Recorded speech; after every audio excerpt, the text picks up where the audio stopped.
Don't cry because it's over. Smile because it happened. It gets greater later.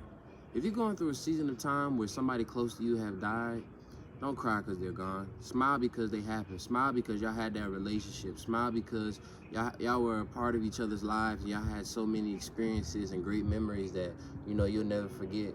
Don't cry because a good, healthy relationship is now over. Smile because you and that person got to experience love. Some people in life never get to experience those type of things. And, on a healthy level, non-toxic, not mental or physical abuse. You know what I'm saying? And even smile too. And don't cry because, you may have lost your job and you're going through a tough season financially right now. It may be God's way of saying, hey, it's your time to really walk in your purpose. That job that I had you do before, that was just to hold you over. Now you're going to be in a season where you're going to get to really prosper and have the type of wealth that you always dreamt about. So like I say, and the good Dr. Seuss says too, don't cry because it's over. Smile because it happened. The next point I want to make too, falling in love with God is the greatest romance. Seeking Him is the greatest adventure. And to find Him is the greatest human achievement. In the Bible it says, I love those who love me. Those who seek me find me. They find within me riches, honor, and enduring wealth and prosperity. And I want everybody to really realize too that sometimes riches doesn't even mean money. Sometimes riches can mean having a good spirit, having love, peace, forbiddance, patience, kindness, humility in your heart, and you walking around like an ambassador of Christ, and people see the godliness through you with the way you act, the way you talk, and also the way you move and how you treat other people, and also how other people respond to you too. And sometimes people don't even realize too, some people are already broke and that money has nothing to do with it. Some people just don't have a good heart, good intentions, or a good spirit. So when you really think about that, they're already broke in spirit without having any money in their pocket, whether it's a lot or zero. Because like I say, if you don't have good intentions, a good heart, good morals and values, and also a good spirit about yourself, you're already broke in spirit. And so riches has really nothing to do with you because you really don't understand the fruit of the spirit and where that really comes from with God. You know what I'm saying? So I think a lot of people have to understand too, when it comes to God and how He wants us to really act and, be cordial and treat one another, it's really about love at the end of the day. God says, I am love. You know what I'm saying? He never even He never even breaks down, why He loves us, because, it would be a condition, and God's love is not conditional, it's unconditional. You know what I'm saying? So with that being said, when you look at your neighbor and you go outside, greet somebody with a smile this week or today.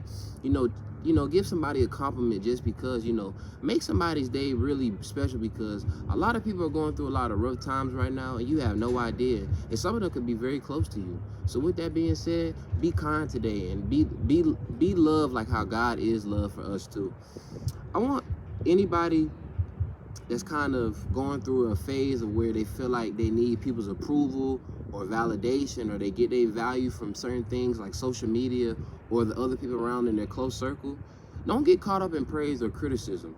It's a weakness to get caught up in either one. I'm gonna say that again. Do not get caught up in praise or criticism. It is a weakness to get caught up in either one. It's time to stop seeking attention that you never really got before and start seeking wisdom and understanding from the Most High.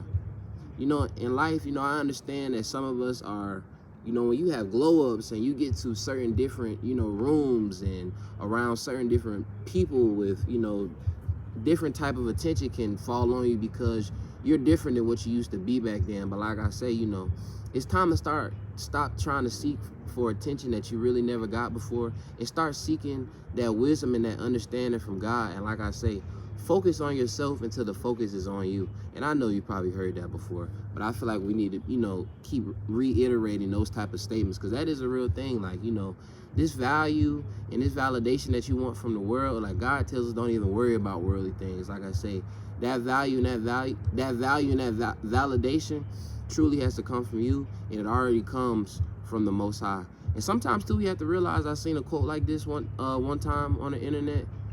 You won't worry about who's not clapping for you once you realize that God is the one that's clapping for you the loudest. I'm going to say that again. You will not realize who is not clapping for you when you realize how loud God is clapping for you over every single body. God is going to make sure that you are successful, and He wants you to be successful. He sees that, you know, you're the type of person that works hard, that puts him first, that is willing to put others before yourself, and you're just a good person. And he has no problem giving you the things and the heart of your desires, as long as you continue to keep him first, not idolize things over him, but also too at the same time work hard for it and pray to it at the same time. One of the last points I want to make in this video: anybody that's going through a time right now where they're, you know, being hard on themselves and saying negative things, be your own #1 fan instead of your worst critic. You know, it is okay, because I truthfully believe one of the best prayers that you could say to yourself is to really ask God to never let you lie to yourself. And being aware and having enough self-awareness and, you know, self-critique about yourself, because self-evaluation is one of the hardest things to do, because you're criticizing yourself already in a world full of negative opinions about you. You know what I'm saying? But it is okay to be aware of where your shortcomings are coming from and where you're falling short at, to replace it, but also to do better in those areas. But like I say, and take it from a person too that 2 years ago was terrible to himself. I mean, negative thoughts, negative affirmations, wouldn't look myself in the mirror. But I just told myself, as I got closer with God, and God, when you realize too that God said you are God's, you are children of the Most High, I made you wonderfully and fearfully made in my image. You know, you say those type of things to yourself over and over again, and you look yourself in the mirror and you give yourself positive affirmations every day, those negative thoughts go away with a lot of, you know, work and prayer towards what you want to have for yourself in life. But like I say, instead of being your biggest critic, learn to be your #1 fan. You are worth something. You are valuable. You are somebody in this world. You have a lot to offer, and God already sees your value from the moment that he created you with his 2 hands. So don't let your value and the validation that you get come from the world. Let it be truthfully that it comes from yourself and from God alone. With that being said, thank you, Intuition Podcast, for another episode. I love you, but most importantly, so does God. And holla at your boy too. You know I see you real soon.